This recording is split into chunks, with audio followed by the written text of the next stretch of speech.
ವೀಕ್ಷಕರಿಗೆಲ್ಲ ಸ್ವಾಗತ. 2026 ಜೂನ್ ತಿಂಗಳಿನ 12 ರಾಶಿಯವರ ಫಲಾಫಲಗಳು ಹೇಗಿದೆ ಅಂತ ನೋಡ್ತಾ ಹೋಗೋಣ. ಮೊದಲಿಗೆ ಗ್ರಹ ಸಂಚಾರದ ಬಗ್ಗೆ, ಈ ಜೂನ್ ತಿಂಗಳಿನಲ್ಲಿ ಗ್ರಹ ಸಂಚಾರಗಳ ಬಗ್ಗೆ ತಿಳ್ಕೊಳ್ಳೋಣ. ನೋಡಿ, ಶನಿ ಮೀನ ರಾಶಿಯಲ್ಲಿ ಸಂಚಾರ, ರಾಹು ಕುಂಭ ರಾಶಿಯಲ್ಲಿ ಸಂಚಾರ, ಕೇತು ಸಿಂಹ ರಾಶಿಯಲ್ಲಿ ಸಂಚಾರ, ಗುರು ಮಿಥುನ ರಾಶಿಯನ್ನು ಬಿಟ್ಟು ಕರ್ಕಾಟಕ ರಾಶಿಗೆ ಪ್ರವೇಶವನ್ನು ಮಾಡ್ತಾ ಇದ್ದಾರೆ. ಈ ಕರ್ಕಾಟಕ ರಾಶಿಯ ಗುರುವಿನ ಪ್ರವೇಶದಿಂದ ಕೆಲವೊಂದು ರಾಶಿಗಳಿಗೆ ಗುರುಬಲ ಸ್ವಲ್ಪ ಹೋಗ್ತಾ ಇದೆ, ಕಡಿಮೆ ಆಗ್ತಾ ಇದೆ. ಇನ್ನು ಕೆಲವೊಂದು ರಾಶಿಗಳಿಗೆ ಗುರುಬಲ ಬರ್ತಾ ಇದೆ. ಅದು ಯಾವುದು ಅಂತ ಒಂದೊಂದು ರಾಶಿ ನೋಡ್ತಾ ಹೋಗೋಣಂತೆ. ಅದೇನೇ ಇಲ್ಲಿ ನೋಡಿ, ಇನ್ನೊಂದು ವಿಷಯ ಇಲ್ಲಿ ಗುರುಬಲ. ಈ ಗುರುಬಲ ಅನ್ನೋದು ಕೇವಲ ನಮಗೆ ಊಟಕ್ಕೆ ಉಪ್ಪಿನಕಾಯಿ ಇದ್ದಾಗೆ. ಯಾಕೆಂದ್ರೆ ಬರೀ 5 ತಿಂಗಳು 6 ತಿಂಗಳು ಅಥವಾ 1 ವರ್ಷ ಇರ್ತಕ್ಕಂತಹ ಗುರುಬಲ ನಮ್ಮ ಜೀವನದಲ್ಲಿ ಎಲ್ಲವೂ ಕೂಡ ಅದು ಮಾಡೋದಿಲ್ಲ. ನಮ್ಮ ಜಾತಕ ಅಂತ ಇರುತ್ತೆ. ಇದೇ ತರಹ ನಮಗೆ ಕುಂಡಲಿ ಇರುತ್ತೆ. ನವಗ್ರಹಗಳು ಕೂಡ ಎಲ್ಲೆಲ್ಲಿದ್ದಾರೆ, ಅವರು ವಕ್ರಿ ಆಗಿದಾರ, ಅವರು ಬಲಹೀನ ಸ್ಥಿತಿಯಲ್ಲಿದ್ದಾರಾ, ಅಥವಾ ಅವರು ಎಷ್ಟು ಡಿಗ್ರಿಯಲ್ಲಿದ್ದಾರೆ, ಅವರಿಗೆ ಯಾವ ಗ್ರಹಗಳ ದೃಷ್ಟಿ ಇದೆ, ಇದನ್ನೆಲ್ಲನೂ ಕೂಡ ನಮಗೆ ಅಬ್ಸರ್ವ್ ಮಾಡಬೇಕಾಗುತ್ತೆ. ಸೊ ಈ ನಮ್ಮ ವೈಯಕ್ತಿಕ ಜನ್ಮ ಜಾತಕ ರೀತ್ಯ ಗ್ರಹ ಸ್ಥಿತಿಗಳು ಚೆನ್ನಾಗಿಲ್ಲ ಅಂದ್ರೆ ಊಟ, ಅದು ಮೇನ್ ನಿಮಗೆ ಅರ್ಥ ಆಗ್ಲಿ ಅನ್ನೋದಕ್ಕೋಸ್ಕರ ಇದನ್ನ ನಾನು ಹೇಳ್ತಾ ಇದ್ದೇನೆ. ಊಟದಲ್ಲಿ ಉಪ್ಪು ಮತ್ತೆ ಖಾರ ಇಲ್ಲದೆ ಇದ್ದಾಗ ಉಪ್ಪಿನಕಾಯಿ ಹಂಚ್ಕೊಂತೀವಿ ಅಂದ್ರೆ ಜನ್ಮ ಜಾತಕ ರೀತ್ಯ ನಮಗೆ ಗ್ರಹ ಸ್ಥಿತಿ ಸರಿ ಇಲ್ಲ, ದಶಾಭುಕ್ತಿ ಸರಿ ಇಲ್ಲ. ಸೊ ಅವಾಗ ಗುರುಬಲ ಅಂತ ಬಂದಾಗ ಸ್ವಲ್ಪ ದಿನ ಕೈ ಹಿಡಿಯುತ್ತೆ ಅಂತಕ್ಕಂಥದ್ದು ಅಷ್ಟೇ. ಮೇಜರ್ ಆಗಿ ನೀವೆಲ್ಲ ರಾಶಿ ಭವಿಷ್ಯ ಅಂತಾನೆ ನೀವು ಬಹಳ ತುಂಬಾ ನಂಬಿಕೆ ಇಟ್ಕೊಂಡು ಹೋಗ್ತಾ ಇದ್ದೀರಾ. ತುಂಬಾ ಮುಖ್ಯವಾಗಿರ್ತಕ್ಕಂಥದ್ದು ಜಾತಕ ಮತ್ತೆ ಲಗ್ನ ಯಾವುದು. ಈಗ ಮೇಷರಾಶಿ ಒಬ್ಬ ವ್ಯಕ್ತಿ, ಲಗ್ನ ಯಾವುದು? ಸೇಮ್ ಕರ್ಕಾಟಕ ಲಗ್ನನ, ಸಿಂಹ ಲಗ್ನನ, ಕನ್ಯಾ ಲಗ್ನನ, ಮತ್ತೆ ತುಲಾ ಲಗ್ನನ, ವೃಶ್ಚಿಕ ಲಗ್ನನ. ಈ ಲಗ್ನಕ್ಕೆ ಯೋಗಕಾರಕಗಳು ಎಲ್ಲೆಲ್ಲಿದ್ದಾರೆ, ಯಾರು ಒಳ್ಳೆ ಮಾಡ್ತಕ್ಕಂತಹ ಗ್ರಹಗಳು, ಯಾವ ದಶಾಭುಕ್ತಿ ನಡೀತಾ ಇದೆ, ಇದು ತುಂಬಾ ಇಂಪಾರ್ಟೆಂಟು. ಹಾಗೇನೆ ಕರ್ಮ ಅಂತ ಜಾಸ್ತಿ ಇದ್ದಾಗ, ನಮ್ಮ ವೈಯಕ್ತಿಕ ಜನ್ಮ ಜಾತಕ ರೀತ್ಯ ಕರ್ಮ ಅನ್ನೋದು ಜಾಸ್ತಿ ಇದ್ದಾಗ ಅಂದ್ರೆ ಗ್ರಹ ಸ್ಥಿತಿಗಳು ಗೊತ್ತಾಗುತ್ತೆ ನಮಗೆ. ಪಂಚಮ ಸ್ಥಾನದಲ್ಲಿ ಚೆನ್ನಾಗಿಲ್ಲ ಅಂದ್ರೆ, ನವಮ ಸ್ಥಾನ ಚೆನ್ನಾಗಿಲ್ಲ ಅಂದ್ರೆ ತುಂಬಾ ನೋವು ಪಡಲೇಬೇಕು. ಅಥವಾ ಲಗ್ನಾಧಿಪತಿ ಚೆನ್ನಾಗಿಲ್ಲ ಅಂದ್ರೆ ನಾವು ಸ್ವಲ್ಪ ನೋವು ಪಡಲೇಬೇಕು. ಸೊ ಆ ತರ ಗ್ರಹ ಸ್ಥಿತಿಗಳು ಚೆನ್ನಾಗಿಲ್ಲದೆ ಇದ್ದಾಗ ಅದನ್ನ ನಾವು ಕರ್ಮ ಅಂತ ಕರಿತೀವಿ. ಆ ಕರ್ಮನ ಕಡಿಮೆ ಮಾಡ್ಕೊಳ್ಳೋದಕ್ಕೋಸ್ಕರ ನಾವೇ ಸ್ವತಃ ಪರಿಹಾರಗಳನ್ನು ಮಾಡ್ಕೋಬೇಕು. ಆ ಗ್ರಹಗಳ ಮೇನ್ ಯಾವ ಇನ್ಫ್ಲುಯೆನ್ಸ್ ತುಂಬಾ ನಡೀತಾ ಇದೆ, ಯಾವ ಇನ್ಫ್ಲುಯೆನ್ಸ್ ಅಲ್ಲಿ ನಾವು ತುಂಬಾ ನೋವು ಪಡ್ತಾ ಇದೀವಿ, ಆ ಗ್ರಹ ದಶೆಗಳಿಗೆ ತಕ್ಕಂತೆ ನಾವು ಸ್ವತಃ ಪರಿಹಾರಗಳನ್ನ ಮಾಡ್ಕೊಳ್ತಾ ಹೋಗ್ಬೇಕಾಗುತ್ತೆ. ಸೊ ಅವಾಗ ನಮಗೆ ಅದು ಗೊತ್ತಾಗ್ತಾ ಹೋಗುತ್ತೆ. ಸೊ ನಾವು ಏನೋ ಒಂದು ಎಲ್ಲೋ ಪೂಜೆ ಮಾಡಿಸಿದ್ವಿ, ಏನೋ ಮಾಡಿಸಿದ್ವಿ, ಯಾವ ಗ್ರಹ ದಶೆಗೆ ತಕ್ಕಂತೆ. ಈಗ ನಾವು ಟೈಫಾಯ್ಡ್ ಬಂದಾಗ ಟೈಫಾಯ್ಡ್ ಟ್ರೀಟ್ಮೆಂಟೇ ತಗೋಬೇಕು, ಆ ಥರ ಇರುತ್ತೆ.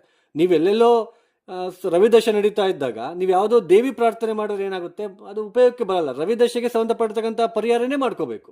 ಸೊ ಇದು ಅದೇನೇ ಇರಲಿ, ಗ್ರಹ ಸ್ಥಿತಿ ನೋಡಿ, ಗುರು ಕರ್ಕಾಟಕ ರಾಶಿಗೆ ಪ್ರವೇಶ. ಈ ಕುಜ ಬಂದ್ಬಿಟ್ಟು ಈ ಜೂನ್ 21ನೇ ತಾರೀಕಿನ ತನಕ ಮೇಷರಾಶಿಯಲ್ಲಿ ಇರ್ತಾರೆ. ಅದಾದ ನಂತರ ವೃಷಭಕ್ಕೆ ಪ್ರವೇಶವನ್ನು ಮಾಡ್ತಾರೆ. ರವಿ ಕೂಡ ಜೂನ್ 15ನೇ ತಾರೀಕಿನ ತನಕ ವೃಷಭ ರಾಶಿಯಲ್ಲಿ ಇರ್ತಾರೆ. ಜೂನ್ 15ನೇ ತಾರೀಕು ಮಿಥುನ ರಾಶಿಗೆ ಬರ್ತಾರೆ. ಇನ್ನು ಬುಧನು ಕೂಡ ಈ ಜೂನ್ ತಿಂಗಳಿನಲ್ಲಿ 22ನೇ ತಾರೀಕಿನ ತನಕ ಮಿಥುನ ರಾಶಿಯಲ್ಲಿ ಇರ್ತಾರೆ. ಜೂನ್ 22ಕ್ಕೆ ಮತ್ತೆ ಅವರು ಬದಲಾವಣೆ ಆಗ್ತಾರೆ. ನೆಕ್ಸ್ಟ್ ಶುಕ್ರನು ಕೂಡ ನೋಡಿ, ಜೂನ್ ನಮಗೆ ಇಲ್ಲಿ 8ನೇ ತಾರೀಕಿನ ತನಕ ಮಿಥುನ ರಾಶಿಯಲ್ಲಿ ಇರ್ತಾರೆ. ನಂತರ ಕರ್ಕಾಟಕ ರಾಶಿಗೆ ಪ್ರವೇಶವನ್ನು ಮಾಡ್ತಾರೆ. ನೋಡಿ, ಮಿಥುನ ರಾಶಿ, ಈ ಮಿಥುನ ರಾಶಿಯವರಿಗೆ ನೋಡಿ ಗುರು ಬದಲಾವಣೆ ಆಯಿತು, ಗುರುಬಲ ಬಂತು, ದ್ವಿತೀಯ ಸ್ಥಾನಕ್ಕೆ ಗುರುಬಲ ಬಂತು. 5 ತಿಂಗಳು ನಿಮಗೆ ತುಂಬಾ ಗುರುಬಲ ಇರುತ್ತೆ. ಹಾಗೆ ಜನ್ಮರಾಶಿಯಲ್ಲಿ ಜೂನ್ 22ನೇ ತಾರೀಕಿನ ತನಕನೂ ಕೂಡ ಬುಧ ಜನ್ಮರಾಶಿಯಲ್ಲಿ, ನಿಮ್ಮ ರಾಶಿಯಾಧಿಪತಿ ರಾಶಿಯಲ್ಲಿ, ಮತ್ತೆ ಶುಕ್ರನು ಕೂಡ ಜೂನ್ 8ನೇ ತಾರೀಕಿನ ತನಕನೂ ಕೂಡ, ಈಗಾಗಲೇ 20 ದಿನ ಆಯಿತು ಶುಕ್ರ ಬಂದು ಜನ್ಮರಾಶಿಗೆ. ಪಂಚಮಾಧಿಪತಿಯಾಗಿರ್ತಕ್ಕಂಥ ಶುಕ್ರ ಜನ್ಮರಾಶಿಯಲ್ಲಿ ಸಂಚಾರ ತುಂಬಾನೇ ಹಣಕಾಸಿನ ವಿಚಾರದಲ್ಲಿ ತುಂಬಾ ತೊಂದರೆಗಳು ಕಡಿಮೆ ಆಗ್ತಕ್ಕಂಥದ್ದು, ನಿಮ್ಮನ್ನ ಗುರುತಿಸ್ತಕ್ಕಂಥದ್ದು, ರೆಕಾಗ್ನೈಸೇಷನ್ ಬರ್ತಕ್ಕಂಥದ್ದು, ಮನಸ್ಸಂತೋಷ, ಮನಸ್ಸಿಗೆ ಉಲ್ಲಾಸ, ಮದುವೆ ಫಿಕ್ಸ್ ಆಗದೆ ಇರ್ತಕ್ಕಂಥವ್ರಿಗೆ ಮದುವೆ ಫಿಕ್ಸ್ ಆಗ್ತಕ್ಕಂಥದ್ದು, ಕಂಕಣ ಭಾಗ್ಯ ಬರ್ತಕ್ಕಂಥದ್ದು, ಹಣಕಾಸಿನ ವಿಚಾರದಲ್ಲಿ ತೊಂದರೆ ಆಗೋದಿಲ್ಲ, ಸಂತಾನ ಆಗದೆ ಇರ್ತಕ್ಕಂಥವ್ರಿಗೆ ಸಂತಾನದ ಒಂದು ಸೂಚನೆಗಳು ನಿಮಗೆ ಕಂಡು ಬರ್ತಕ್ಕಂಥದ್ದು, ಸ್ವಲ್ಪ ನಿಮಗೆ ಚೆನ್ನಾಗಿದೆ, ಗುರುಬಲ ಅನ್ನೋದು ಸ್ಟಾರ್ಟ್ ಆಗಿದೆ. ಹಾಗೆಯೇ ನಿಮಗೆ ರವಿ 12ನೇ ಮನೆ ಸಂಚಾರ. ಈ ಜೂನ್ 21ನೇ ತಾರೀಕಿನ ತನಕ ಕುಜ ಬಲ ಇರುತ್ತೆ. ಕುಜ ಲಾಭಾಧಿಪತಿಯಾಗಿ ಲಾಭ ಸ್ಥಾನದಲ್ಲಿ ಸಂಚಾರ. ಜೂನ್ 21ರ ನಂತರ ಮತ್ತೆ ಕುಜ 12ನೇ ಮನೆಗೆ ಬರ್ತಾನೆ. ಸ್ವಲ್ಪ ಸ್ನೇಹಿತರಿಂದ ನಷ್ಟ, ಸ್ನೇಹಿತರಿಂದ ಸ್ವಲ್ಪ ನೀವು ಯಾರಿಗಾದ್ರೂ ಹಣ ಕೊಟ್ಟಿದ್ರೆ ನಿಮ್ಮ ದಶಾಭುಕ್ತಿಗೆ ಅನುಸಾರವಾಗಿ ಕೂಡ ನೋಡ್ಕೊಳ್ಳಿ. ಅಲ್ಲಿ ಸ್ವಲ್ಪ ಚೆನ್ನಾಗಿಲ್ಲ ಅಂದರೆ ಸ್ವಲ್ಪ ಸ್ನೇಹಿತರಿಂದ ನಷ್ಟ, ಸ್ವಲ್ಪ ಖರ್ಚುಗಳು ಜಾಸ್ತಿ ಆಗ್ತಕ್ಕಂಥ ಸಾಧ್ಯತೆಯೂ ಕೂಡ ಕಂಡು ಬರ್ತಾ ಇರುತ್ತೆ. ಆಮೇಲೆ ನಿಮಗೆ ದಶಮ ಸ್ಥಾನದಲ್ಲಿ ಶನಿಯ ಸಂಚಾರ, ಗುರುದೃಷ್ಟಿ ಬೀಳ್ತಾ ಇದೆ. ಉದ್ಯೋಗಕ್ಕೋಸ್ಕರ ಯಾರೆಲ್ಲ ನೀವು ಪ್ರಯತ್ನ ಪಡ್ತಾ ಇದ್ದೀರಾ ಖಂಡಿತ ನೀವು ಮಾಡ್ಕೊಳ್ಳಿ, ಖಂಡಿತ ನಿಮಗೆ ಇಂಪ್ರೂವ್ಮೆಂಟ್ ಅನ್ನೋದು ಇರುತ್ತೆ. ಆದರೆ ನವಮ ಸ್ಥಾನದಲ್ಲಿ ರಾಹು, ತೃತೀಯ ಸ್ಥಾನದಲ್ಲಿ ಕೇತು, ತಂದೆಯ ಜೊತೆ ಮಾತಿನ ಚಕಮಕಿ, ಮಾತು ಬೆಳೀತಕ್ಕಂಥದ್ದು, ತಂದೆಯ ಆರೋಗ್ಯದಲ್ಲಿ ವ್ಯತ್ಯಾಸ ಅಥವಾ ತಂದೆಗೆ ಏನಾದರೂ ಒಂದು ವಿಚಾರದಲ್ಲಿ ತೊಂದರೆಗಳು ಅಂತ ಅನ್ನಿಸ್ತಕ್ಕಂಥದ್ದು, ವಿದ್ಯಾರ್ಥಿಗಳು ಓದಿನಲ್ಲಿ ಹಿಂದೆ ಬೀಳ್ತಕ್ಕಂಥದ್ದು ಕೂಡ ಇರುತ್ತೆ. ಆದರೆ ನವಮಾಧಿಪತಿಯನ್ನ ಗುರುದೃಷ್ಟಿ ಬೀಳ್ತಾ ಇರೋದ್ರಿಂದ ಇನ್ನು ಮುಂದಕ್ಕೆ ಸ್ವಲ್ಪ ವಿದ್ಯಾರ್ಥಿಗಳು ಕೂಡ ಓದಿನಲ್ಲಿ ಮುಂದುವರಿತಕ್ಕಂಥದ್ದು ಕಾಣಿಸ್ತಾ ಇರುತ್ತೆ. ಒಳ್ಳೆ ಭೋಜನ ಮಾಡ್ತೀರಾ, ಒಳ್ಳೆಯ ಒಂದು ಮೃಷ್ಟಾನ್ನ ಒಂದು ಸಿಗ್ತಕ್ಕಂಥದ್ದು ನಿಮಗೆ, ಮತ್ತಾಮೇಲೆ ನಿಮ್ಮ ಮಾತಿಗೆ ಒಂದು ಮನ್ನಣೆ ಸಿಗ್ತಕ್ಕಂಥದ್ದು, ನಿಮ್ಮ ಒಂದು ನೀವೇನು ಮಾತಾಡ್ತಿದ್ದೀರಾ ಆ ಮಾತಿಗೆ ನಿಮಗೆ ರೆಸ್ಪೆಕ್ಟ್ ಅನ್ನೋದು ಸಿಗ್ತಾ ಹೋಗುತ್ತೆ. ಖಂಡಿತ ನಿಮಗೆ ಗುರುಬಲ ತುಂಬ ಅನುಕೂಲ ಕೊಡ್ತಾ ಹೋಗುತ್ತೆ. ನಿಮಗೆ 5 ತಿಂಗಳ ಕಾಲ ಏನು ನೀವು ಕಳೆದ 2 ವರ್ಷಗಳಿಂದ ಸಾಕಷ್ಟು ಹಿನ್ನಡೆ, ತೊಂದರೆಗಳನ್ನು ಉದ್ಯೋಗದಲ್ಲಿ, ತಾಪತ್ರಯಗಳು ಮತ್ತು ಆರೋಗ್ಯದಲ್ಲಿ, ಹಾಗೆಯೇ ಖರ್ಚು ವಿಚಾರದಲ್ಲಿ, ಹಾಗೆಯೇ ಗಂಡ ಹೆಂಡತಿಯರ ವಿಚಾರದಲ್ಲೂ ಕೂಡ, ಹಾಗೆಯೇ ಮದುವೆಗೋಸ್ಕರ ಯಾರೆಲ್ಲ ಪ್ರಯತ್ನ ಪಟ್ಟು ತುಂಬ ತೊಂದರೆ, ಹಿನ್ನಡೆಯನ್ನು ಅನುಭವಿಸ್ತಾ ಇದ್ದೀರಾ ಅವರೆಲ್ಲ ಇವಾಗ ಸುಖವಾಗಿರ್ತೀರಾ. ಸ್ವಲ್ಪ ಸುಖ, ನೆಮ್ಮದಿ, ಶಾಂತಿ ಸಿಗ್ತಕ್ಕಂಥದ್ದು ನಿಮಗೆ ಕಾಣಿಸ್ತಾ ಇದೆ. ಜೂನಿಂದ ಅಕ್ಟೋಬರ್ ತನಕ ತುಂಬ ಚೆನ್ನಾಗಿದೆ, ತೊಂದರೆ ಇಲ್ಲ. ನೀವು ರಿಸ್ಕ್ ತಗೊಳೋದಕ್ಕೆ ಹೋಗಬೇಡಿ. ಇನ್ನು ಮುಂದಕ್ಕೆ ಮನಃಶಾಂತಿ, ಮನಸ್ಸಿಗೆ ಉಲ್ಲಾಸಗಳು ಸಿಗ್ತಕ್ಕಂಥದ್ದು ಕೂಡ ನಿಮಗೆ ಕಂಡು ಬರ್ತಾ ಇರುತ್ತೆ. ವೈಯಕ್ತಿಕ ಜನ್ಮಜಾತಕನು ಕೂಡ ತುಂಬ ಮುಖ್ಯ. ಅದರಲ್ಲಿ ಗ್ರಹದಶೆ ಚೆನ್ನಾಗಿದ್ದರೆ ಈ ಗೋಚಾರದಲ್ಲೂ ಚೆನ್ನಾಗಿರೋದಕ್ಕೆ ಮತ್ತಷ್ಟು ನಿಮಗೆ ಶುಭ ಫಲಿತಾಂಶಗಳು ನಿಮಗೆ ಖಂಡಿತ ನಿಮಗೆ ಸಿಗ್ತಾ ಹೋಗುತ್ತೆ ಅನ್ನೋದರಲ್ಲಿ ಸಂದೇಹನೇ ಇರುವುದಿಲ್ಲ.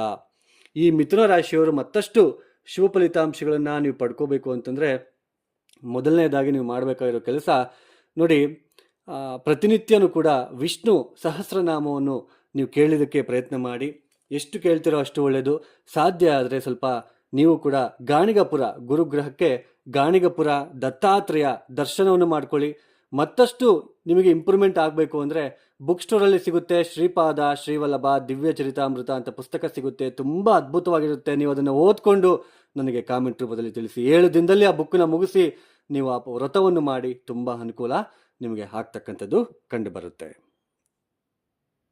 ನೋಡಿ, ಯಾರೆಲ್ಲ ಈ ವಿಡಿಯೋನ ನೋಡ್ತಾ ಇದ್ದೀರಾ, ನಿಮ್ಗೆ ಇಷ್ಟ ಆಗಿದ್ರೆ ಮಾತ್ರ ಲೈಕ್ ಮಾಡಿ, ಶೇರ್ ಮಾಡಿ, ಸಬ್ಸ್ಕ್ರೈಬ್ ಮಾಡ್ಕೊಳ್ಳಿ. ಅದರ್ವೈಸ್ ಸಿಂಪ್ಲಿ ಸ್ಕಿಪ್ ಮಾಡಿಬಿಡಿ. ಹಾಗೆ ನನ್ನ ಡಿಸ್ಕ್ರಿಪ್ಷನ್ ಒಂದ್ಸಲ ಓದಿ, ನನ್ನ ಯೂಟ್ಯೂಬ್ ಚಾನಲ್ಗೆ ಹೋಗ್ಬಿಟ್ಟು ಡಿಸ್ಕ್ರಿಪ್ಷನ್ ಏನಿದೆ ಅಂತ ಓದಿ. ಹಾಗೆಯೇ ಯಾರಿಗಾದರೂ ಆಸ್ಟ್ರಾಲಜಿ ಕನ್ಸಲ್ಟೇಷನ್ ಬೇಕು ಅಂತಂದರೆ ಡಿಸ್ಪ್ಲೇ ಆಗ್ತಿರೋ ನಂಬರ್ಗೆ ನೇರವಾಗಿ ಕರೆಯನ್ನು ಮಾಡಿ. ಪ್ರಾಬ್ಲಮ್ಸ್ ಹೇಳ್ಕೋಬಾರ್ದು, date of birth, timings compulsory ಬೇಕು. ಇದೇ ಥರ ನಿಮಗೆ ಈ ಥರ ಪರಿಸ್ಥಿತಿ ಇದೆ, ಈ ಗ್ರಹ ಸ್ಥಿತಿ ನಡೀತಾ ಇದೆ, ಈ ಗ್ರಹ ದಶೆ ನಡೀತಾ ಇದೆ, ಇನ್ನು ಇಷ್ಟು ದಿನ ಈ ಥರ ಇರುತ್ತೆ ಅಂತಕ್ಕಂಥದ್ದನ್ನ ವಿಚಾರವನ್ನು ನಾನು ನಿಮಗೆ ಕಂಪ್ಲೀಟಾಗಿ ತಿಳಿಸೋದಕ್ಕೆ ಪ್ರಯತ್ನ ಮಾಡ್ತೀನಿ. ಇನ್ನು ಸರ್ವೇ ಜನ ಸುಖಿನೋ ಭವಂತು. ಧನ್ಯವಾದಗಳು. ಜೈ ಶ್ರೀರಾಮ್.